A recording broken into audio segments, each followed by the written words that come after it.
Welcome to Lab Life with the Air Force Research Laboratory.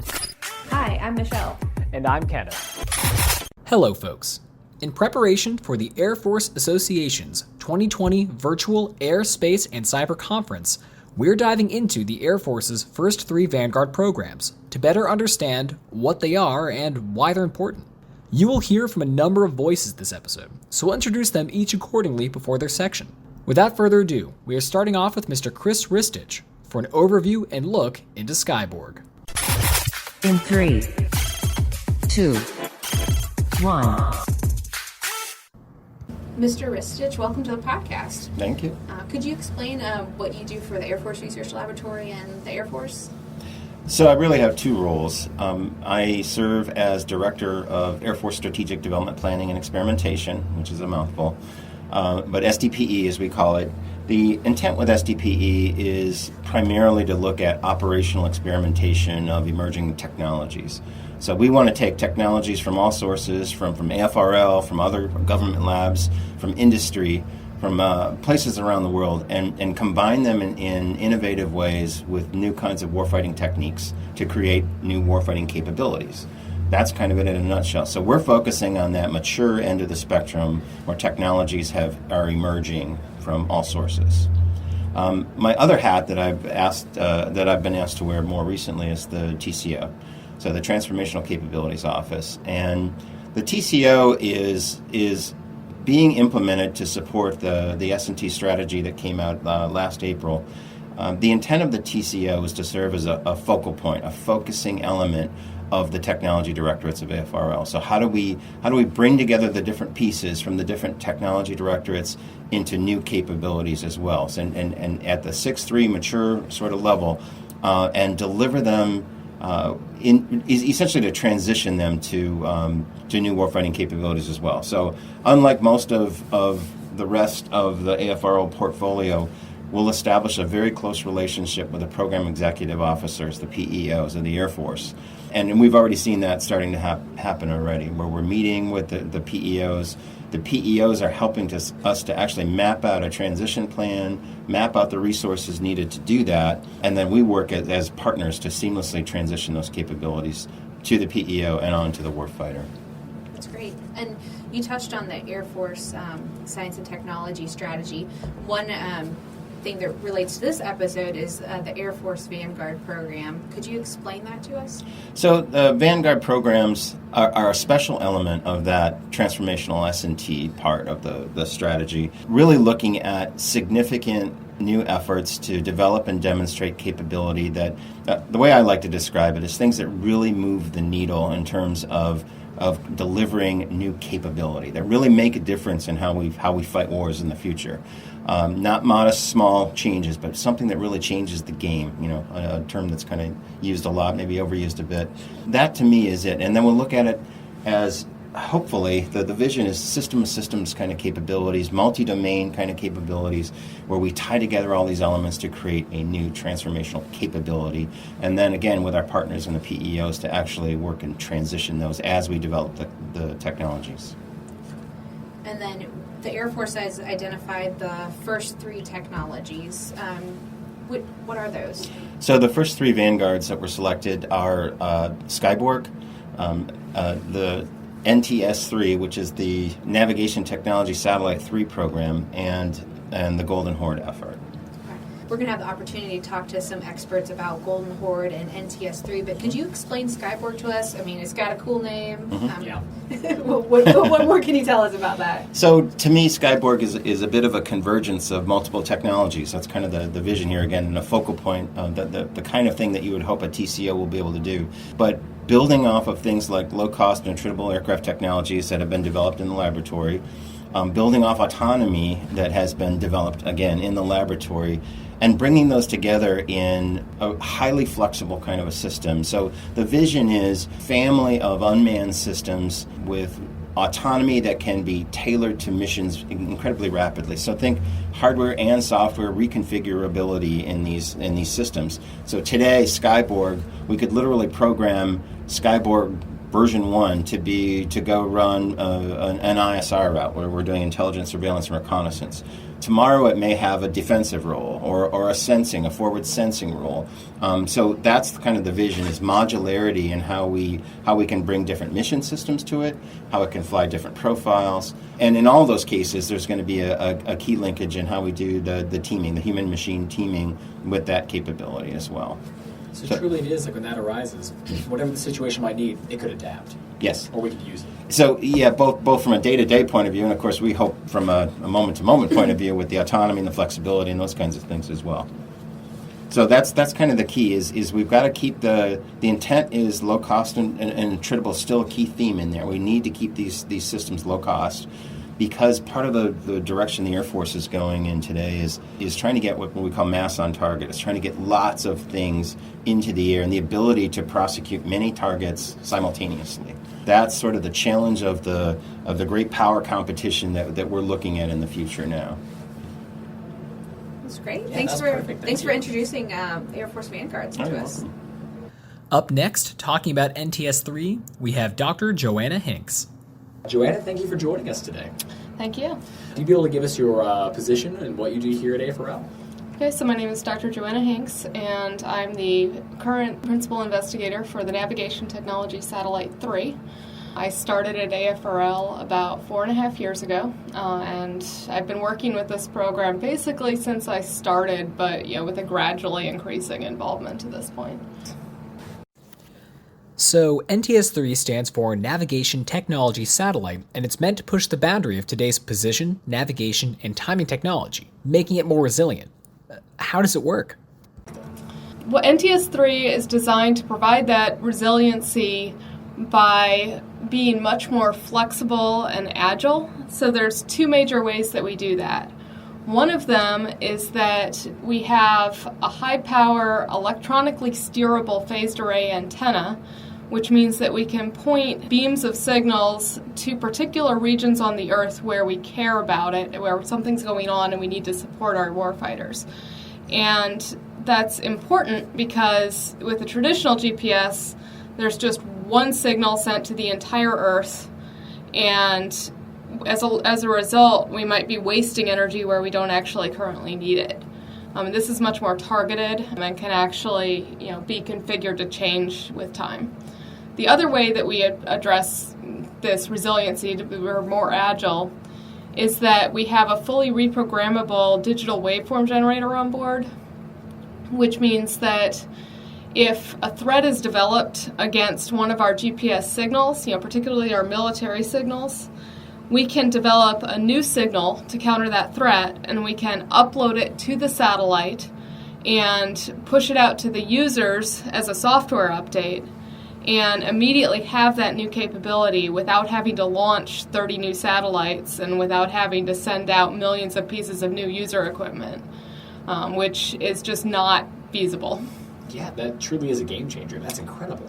We think that will be a major game changer, that we can have a new signal capability in months or weeks and not have to wait 20 years as we've had to this last time.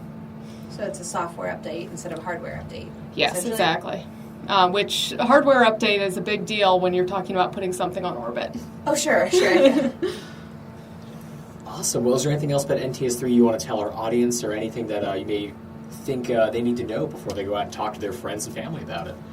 So one thing that's unique about NTS-3 is that we are actually thinking of it not just as a spacecraft experiment, but as a system experiment. So the way GPS works, you need to have not only your satellites on orbit, but also a control segment that figures out where the satellites are and tells them what to broadcast. And then user equipment that's pushed out to everyone in your neighbor who's using that to find out where they are. So it's a system-level experiment, and if you don't address all the pieces of the problem and make them work together, you won't get the capability. So we are actually looking at that entire system holistically.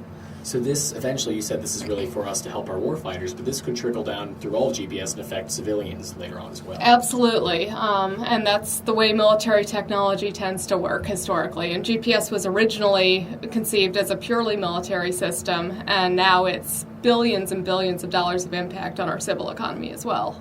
We hope that some of what we're doing to protect our warfighter will also protect our civilians against interference. Even more to look forward to. Yeah, I mean, it's one thing not to navigate in the middle of the ocean, but we also have people that can't just navigate from, work to the new restaurant, right? We need GPS. Yeah, that's not the primary threat we're looking at, but yes, we need to make sure that our technology is secure. And you'd be astonished at how pervasive GPS is. It helps control our power grid. It helps do timing for cell phones. So if it disappears, there's a lot of things that are in trouble.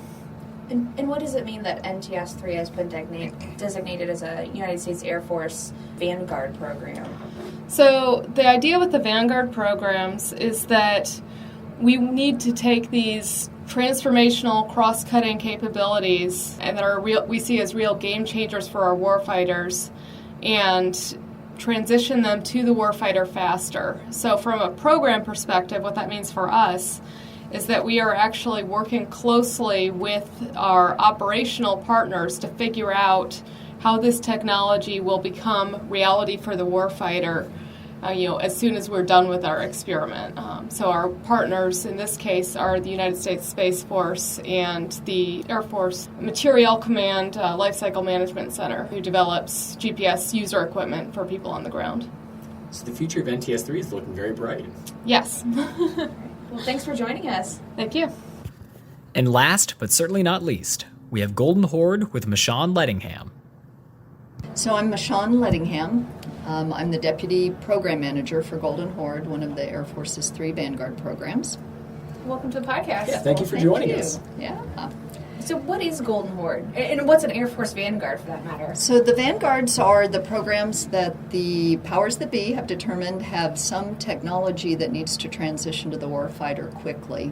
So game changers, if you will, in the war. And so they've chosen 3 to start with. We're the first 3 to meet the Air Force S&T strategy, what used to be the 2030 strategy, to get programs that are developed in the lab transitioned to the warfighter without falling into that valley of death where they don't quite make it over that and get into a program of record. Absolutely. So what is Golden Horde? So Golden Horde, we're using legacy weapons that already exist in the inventory, and we're making them networked and collaborative. So they will be able to speak to each other after they're launched. However, they will be programmed with a preset of plays from which they can choose, and they can't veer from those plays. So they're not artificial intelligence, they're not machine learning. They have to stick to the playbook. But if things change once they're launched, they can do in-flight target updates, and they can reorganize themselves if some of them are attrited during the mission, and say the ones that were going after the highest priority targets get taken out.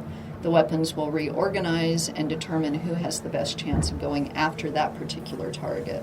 And so they change their course of action based on what they see. And with multiple weapons, you're able to get better location of targets because they can triangulate positions.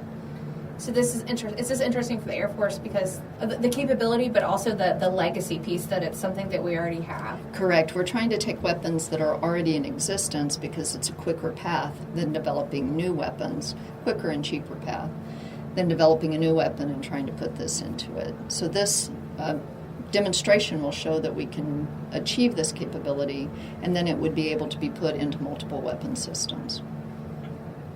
Great. And in flight, so you talk about how certain weapons, so they're networked, right? And some got destroyed or whatever.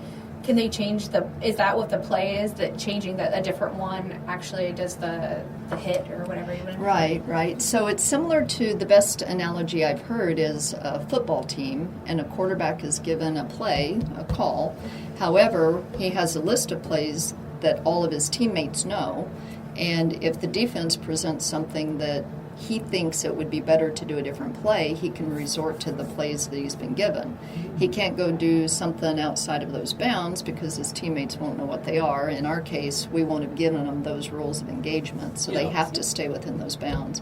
So I thought that was a good analogy to the plays that we're great giving. way to It's a great way to break it down. because Like a it game really, plan. Yes, it's not a simple thing, but you do simplify it to that point. So. And a question about the name as well. So, when I think Golden Horde historically, I think the Mongol Empire was kind of based based on. Is there Correct. any reason that has a connection? So this was the brainchild of Dr. Rob Murphy, an AFRO man who's retired prior to my starting there, but he picked the 13th Mongolian Empire to base the name on.